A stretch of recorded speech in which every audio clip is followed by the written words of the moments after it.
Hey viewers, my name's Cara. So if you follow my Instagram, if you've liked my Facebook page, if you follow my Twitter, did I put it on Twitter?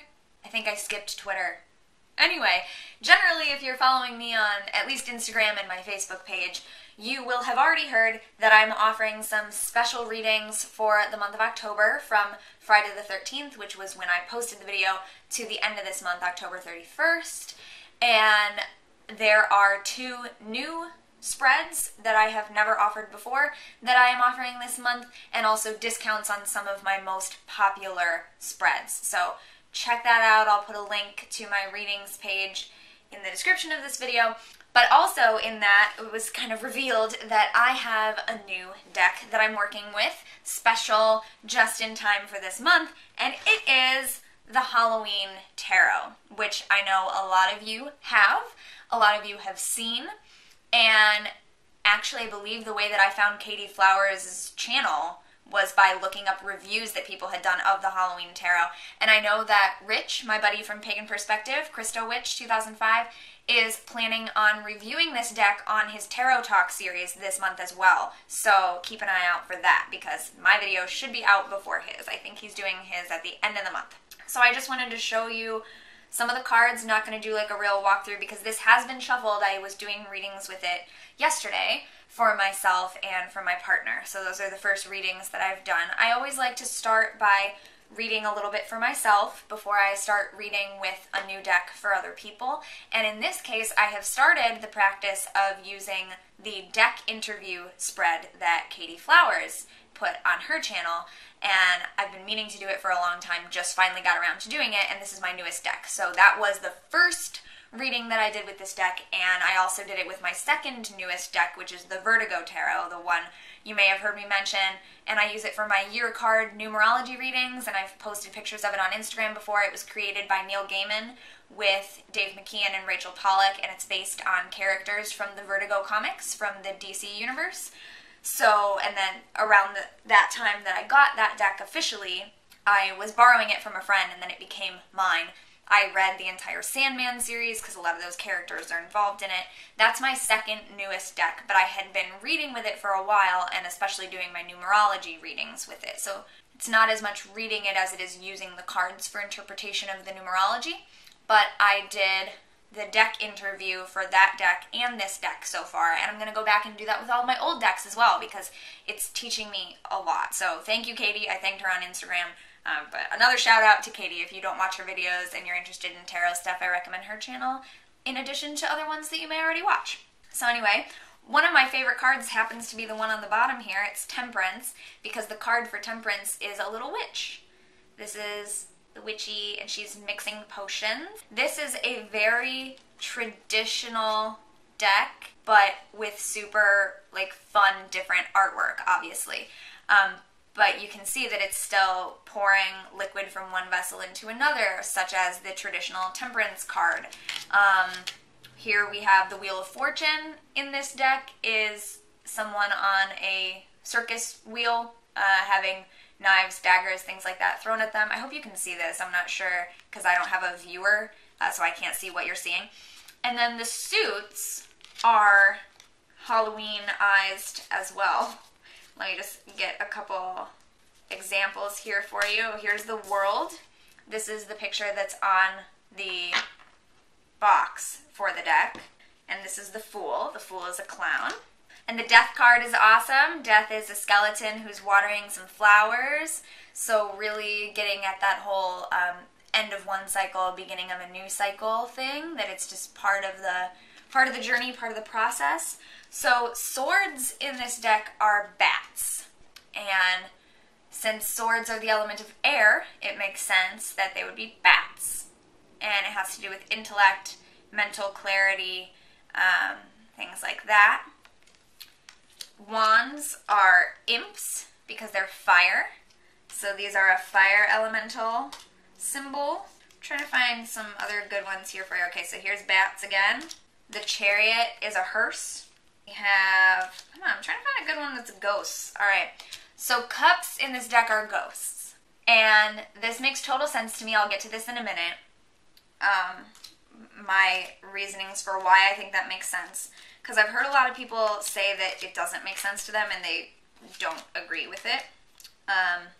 Here's the Nine of Ghosts, Nine of Cups. Here we have the Ace of Pumpkins. Pumpkins are pentacles, it's earth. Here's your Seven of Pumpkins, waiting for your harvest. All that work that you've done. Sowing seeds, Four of Pumpkins, perfect timing. Sowing seeds and preparing, planning for the future. And then I love the Eight of Pumpkins. It's usually someone carving or creating 8 coins or pentacles, and it's a card about hard work and honing your craft because you have to do these things repeatedly. And the Eight of Pumpkins, it's an onion person carving jack-o'-lanterns, so carving the pumpkins. I really hope you can see these. I know that the zoom on this camera is a little different too, so I moved the camera further away from me. Ace of Ghosts, so there's our cup. So it actually is a cup with a ghost on it, just kind of driving that home. The Hanged Man is always one of my favorite cards in a deck, and in this one, it's a scarecrow, and it actually has 2 ravens on the card as well, kind of hearkening to the association of this card with Odin hanging from the Tree of Life and Odin's 2 ravens. So I love that aspect. So one of the cool things about this that I know Rich is going to go into detail in his video because he told me about this, so I could give him a little shout out promo in this. But that's not why he told me, but I'm using that information to tell you to go watch his video later this month. But I know he said he's going to talk about this next feature, or the next thing I'm going to talk about, which is the fact that this black cat is featured, this black cat, who's on the back. The backs are reversible, so if you read reversed cards, the backs reverse. But the black cat is featured in the artwork of every single card. So there's certain ways that you can interpret the cards as being like, you are the black cat, or the black cat is your guide through this journey of life and how he is interacting. I don't know why I envision him as a male. Probably because a lot of famous black cats on TV are male, even though I have a female black cat. I don't know why I imagine this one as male. But the cat, the way that the cat interacts with the environment of the card can also tell you more how that card affects your life, or the questioner in question, the reader in question. 10 of Imps is somebody trying, usually it's someone trying to hold on to 10 rods or staves or wands, and in this case they're little like imp statuettes, and she's dropping the last one. So if you are familiar, and I don't have, yes I do, hold on. I was going to say I don't have a regular like Pamela Coleman Smith Rider-Waite deck handy to show you, but I do. I have my miniature one here. Ba-bam! So, like, okay, perfect. So the one on the top is the Nine of Pumpkins, which I have right here. So traditional Nine of Pentacles is here, and when I say traditional, I mean Rider-Waite Smith, Pamela Coleman Smith Rider-Waite. So this is the traditional artwork, and this is the Halloween Tarot artwork. First of all, these are mini cards. Coming around to the back of the camera so I can make sure you're seeing this. You can see how it's very much still based on the traditional artwork. And they're all Halloweenized, like I said, but very much still akin to the traditional artwork. So we have the Four of Cups, Four of Ghosts, still a boy sitting under a tree, surrounded by the 3 cups, and one is being handed to him. So I love that about this deck, that if you are familiar with the traditional artwork and meanings, this is very much following that. It's just Halloween themed, which is super fun and awesome. I have to charge the camera before I get on to the end, so I decided to use my phone to record a little comparison because I decided I did want to show you these a little bit more, and I might do a longer video comparing all of my traditional style tarot decks because I love comparing the art, and it'll be good for me too to have a record, and then if it's interesting to you, so much the better. So here we have the High Priestess from the Halloween Tarot on the left, and the traditional PCSRW style on the right. So you can see we still have the darker and lighter colored towers with her in the center. We have the crescent moon design on both pomegranates, but she is a vampire in the Halloween version, and she's got a little bat hanging from her finger. She's holding a book instead of a scroll. So it's a little Halloween-y, but you can see still basically following the traditional. And then here's that witch I was showing you, Temperance, just because in case some of you don't know what the original Temperance looks like. It's this sort of angel figure pouring liquid from one cup into another with 1 foot on land and 1 foot in water. And you can see here the witch has spilled some liquid and one of her feet is in this puddle as well. So even though it's got all this other fun Halloween stuff going on behind it, you know, the owl and the cat are in a staring match and there's funky stuff in jars, you can see how they've put in all those little touches. Here's the world, because I love this card. It's so cool. And this is the original. So it's got animals and or figures around the outside. And this is more of a daytime scene, whereas this is darker nighttime scene, but still essentially the same thing, as you can see. We have our magician here. These are the ones that I've already showed you. I just put those there for reference. This is the magician. So this one is the cover of the box on a lot of traditional decks, and so I thought it would be a good comparison. So we have, instead of the infinity symbol over his head, we've got the infinity symbol all around here in this border. And he's got all of the tools. All of the tools from this Halloween deck are present in this image. So even though he's more like a stage magician and he's pulling a rabbit from a hat, we have the pumpkins here, the imps, ghosts, and the bats, which represent all of the other suits. And we still have this rose and the lily, which is sort of recurring theme. So yeah. Pretty cool. There are a few things that she did, like I showed you with the Wheel of Fortune, that are more circus-based instead of Halloween, so she kind of did that with the magician too, because there just weren't quite as many things that are plain old Halloween, so she went a little bit Victorian with it. Also, like with these vegetable people, that's an English, Victorian English traditional thing, I think. I think that's what she said. 6 of Pumpkins I really like, because this is a card about generosity and giving. So in this, he's holding scales and handing coins to people. And in this, the witch, or the person dressed as a witch, is holding a cauldron full of candy and handing it out to trick-or-treaters. So very cool, modern Halloween-y interpretation of that card, but you, as you can see, still very much set up like the traditional artwork. 8 of Pumpkins, as I mentioned. And you can see it's pretty much exact. He's got him sitting in the same position, facing the same direction, working on his craft. 2 of Pumpkins, a little juggler balancing the pumpkins. And of course we have the cat there, as always. Page of Pumpkins I love because she looks like Wednesday Addams. That's literally the only reason I chose to show you this page, because I thought I should show you one of the pages. And yeah, she's a little bit like Wednesday, so super cool. Here we have the 8 of Ghosts, traditionally the 8 of Cups, and someone walking away from them. And the cool thing about this is that you can see the emotions on the ghosts' faces, so you get a little bit more like, oh, they're not happy that he's leaving, so that sort of adds to your interpretation. Like they look worried about him, maybe, uncertain. Even the moon. Even the moon's like, what are you doing, man? And the moon does have a face in the original, too. So there's that. 3 of Ghosts. Celebration, reunion, friendship. These ghosts have their tails intertwined, meaning that maybe they have some history. Their roots are entangled. Cute.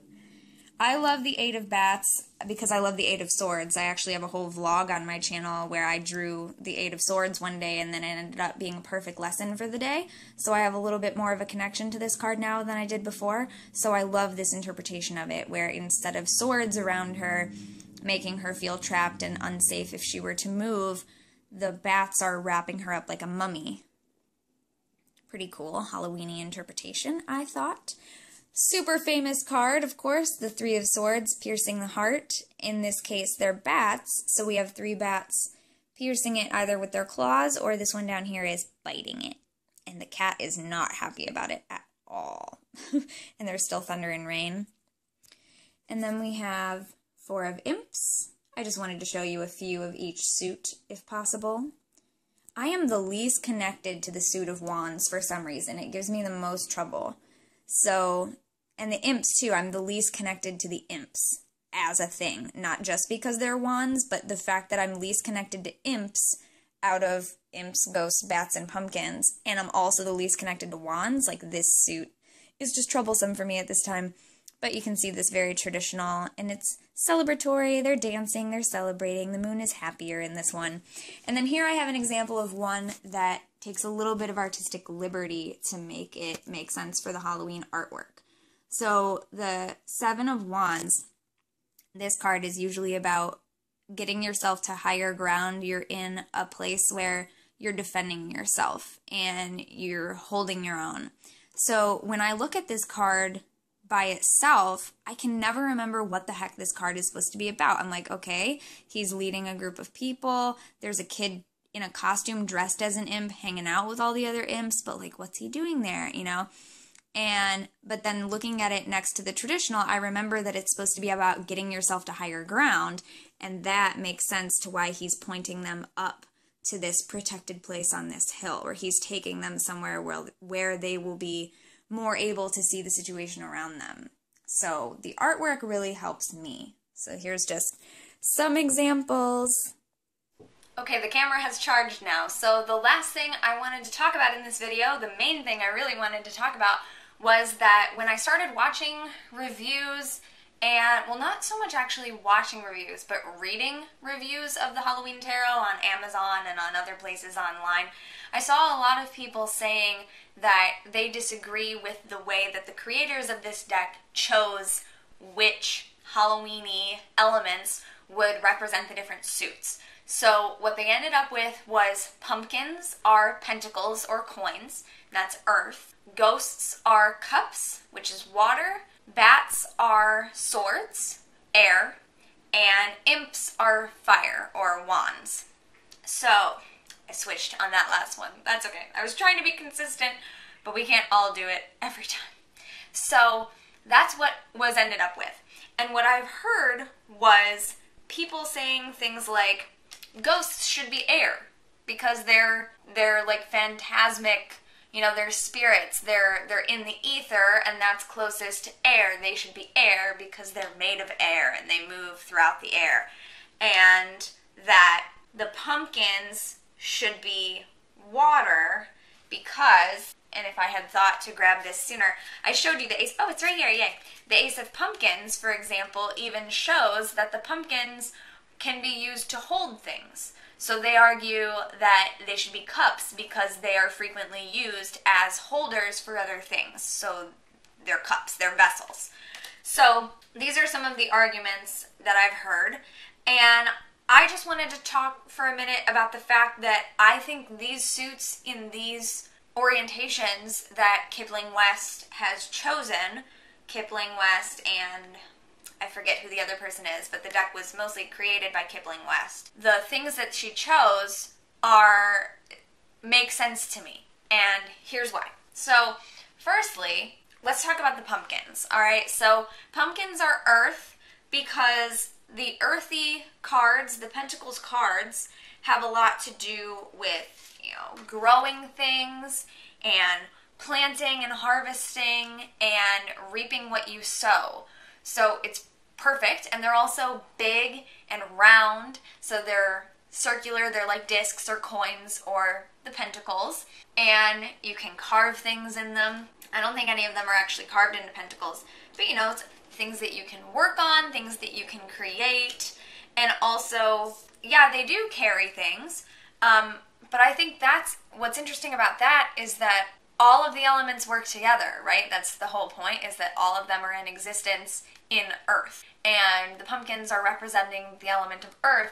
You can carry things in them, you can carve them, you can eat them, you can eat various things related to them, their seeds, you can plant with them, you can put a candle inside them as in jack-o'-lanterns, and then you have fire inside them. So they're really able to be everything all together, which I think is perfect for something that represents Earth because all of the elements are represented on the planet of Earth. But I do think that the pumpkins as pentacles make sense for all the reasons I said. It's about fertility, abundance, they're things that grow, things that we grow, things that can feed us, so makes sense to me. The imps as wands is really based on the fact that they are fire. So I think she was really going for what would evoke the element more than what is similar to the item that is usually used. Because, okay, and the imps, they incorporate wands, as I've shown. This is the very traditional artwork they have there. This one has a walking stick, a wand as a walking stick. So instead of just holding, wands, it's actually the imps themselves that are sort of creating the scene there and telling us what's going on. And I'm just going to look through the other cards real quick to see if there's another good example as I talk. But so it's really the fact that they are fire, which is clear to me that that's what was chosen. So the 5 of imps, when they're 5 fighting each other with wands, they are still using staffs there. And I'm not quite sure what else I may have used personally for fire other than like candles, but that's pretty basic and obvious. So I think this is definitely a little more creative aspect of going with the imps. And then ghosts as water, okay? This one I think makes a lot of sense because the element of cups is about emotions and it's about reflection. So ghosts are representations of emotional states because they are spirits. So they are only like the soul or the spirit of something. That's a very emotional thing. I'm lacking the words to really describe it, but I hope you know what I mean. That ghosts are really embodiments of emotion, which is what the suit of cups represents. And especially as I mentioned, like in cards like this one, they really show the emotion on their face. They're not just items that are sitting there. And yeah, you could have done that with the pumpkins too, because you could carve them into jack-o'-lanterns. But there's also cards where they're just uncarved pumpkins that are growing.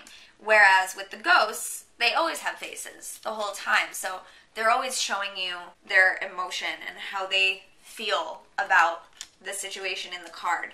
So similar to the way that the cat can show us the emotion or like what's going on with the card, the ghosts also show us emotions, right? So these ghosts are very happy to be meeting, so this is maybe a good thing. And this one is, they're happy hanging out with their friends and meeting up again for the first time in a long time. So you can see where that comes in. These ghosts are very happy. So this card, which is sometimes known as the wish card, I think, 9 of ghosts, 9 of cups, yeah. So they're really happy. It's a really happy card, right? So they're really showing that emotion. And bats, for swords, or air, they are winged creatures. So they are creatures of the air and creatures of the night. But then especially I like with this one, as I mentioned, the swords in this card are sort of creating a false sense of being in more danger than you are. And I think a lot of people are just as afraid of bats as they are accidentally running into a sword, So being surrounded by bats like this who are like wrapping you up could be just as like, oh, I don't want to move, I don't want to make a false move, as being surrounded by a bunch of swords.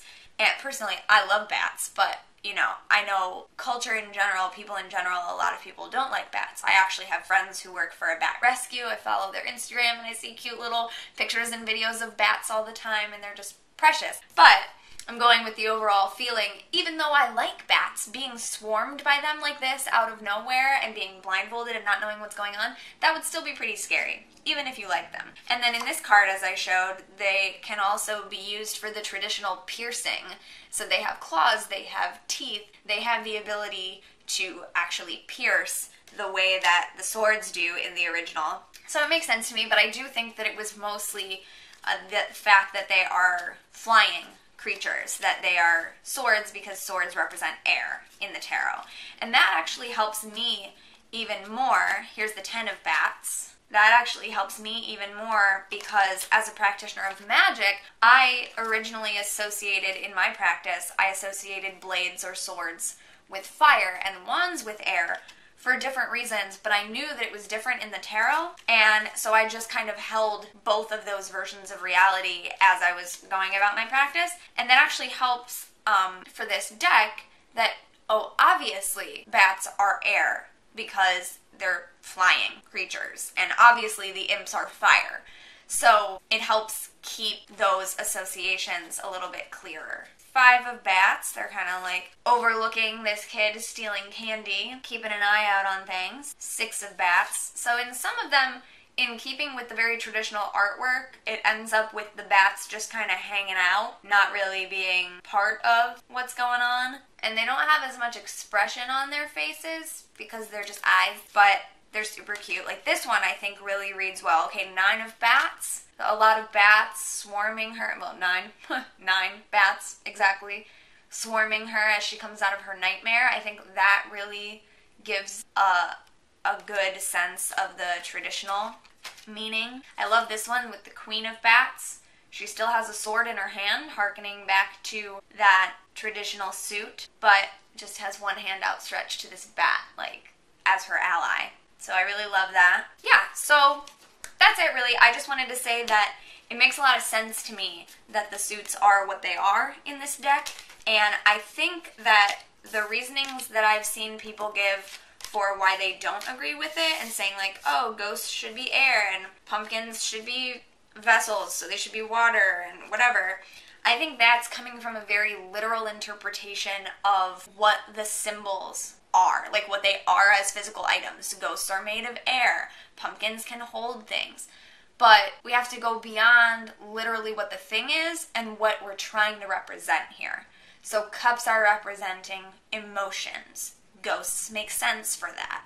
And bats representing air, imps, fire. It's like when I did my $10 altar recently with my creative interpretations, I didn't want to go with something obvious like a hand fan or a little plastic flute for air, so I kept looking and looking, and then I stopped and thought, okay, well, what does air represent to me magically? Air and swords represent the intellect and the mind and ideas. So I ended up using a notepad that says follow your dreams as my creative representation for the element of air, because it's about ideas and a place that you can write things down and manifest intellectual thought onto paper. So it's that kind of thing. Like when you look at what is actually supposed to be being represented by these things, I think it makes a little bit more sense. So I love this deck. I look forward to seeing what Rich has to say about it on his Tarot Talk video.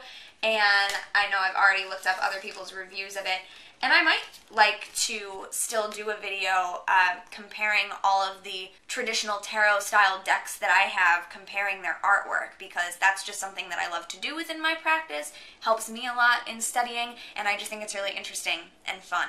So if you would like to see something like that, definitely like this video if you liked this one. If you would like to see a video like the one I was just describing, please leave a comment letting me know, and I will plan on doing it sometime in the future, because I'll probably do it anyway if I feel like it, but it's just even better if I know that other people want to see it, and I might do it sooner if I know that people other than just me are interested in it. So thank you very much for watching. I will see you next time, and until then, don't forget to be awesome, blessed be, and goodbye.